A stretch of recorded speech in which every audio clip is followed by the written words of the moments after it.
Mr. Chairman, thank you also for holding this hearing on the characteristics and challenges of today's home buyers, which has been described as an effort to better understand the current profile of the single-family housing market.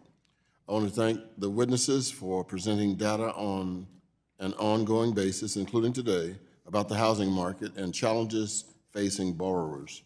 I also appreciate that all your organizations have identified, worked on, and endorsed legislation that would help solve the affordable and fair housing crisis and bring the American dream of homeownership within the reach for millions of Americans. It is an election year, and the American public needs this committee to immediately mark up these critically important proposals, which becomes increasingly challenging the closer we get to November.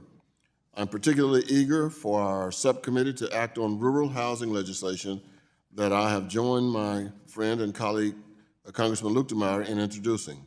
The legislation would improve USDA supported housing in rural America.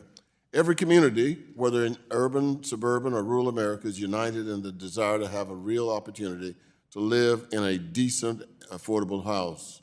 Having reasonable access to shelter is a core human need of our constituents, along with food and water. It's not a luxury. Americans in every community are also united in the desire to own a piece of the American land and be able to pass this generational wealth down to their children. It's an American dream, has become an American fantasy for way too many families.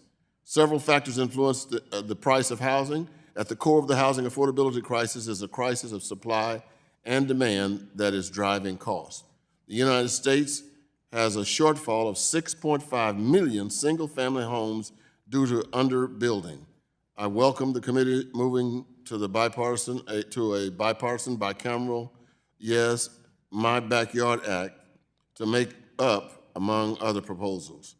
The Joint Center on Housing Studies of Harvard University found that in 2022, the median sale price for a single-family home in the U.S. was 5.6 times higher than the median household income, higher than at any point on record dating back to the early 1970s. Many would-be first-time home buyers, particularly young families, are eager and sometimes furious over the prospects of trying to get a home. In 2019, the racial homeownership gap was the widest it has been since the census began recording rates. And I think my time is running out. Chair now recognizes the ranking member of the full committee for 1 minute for an opening statement.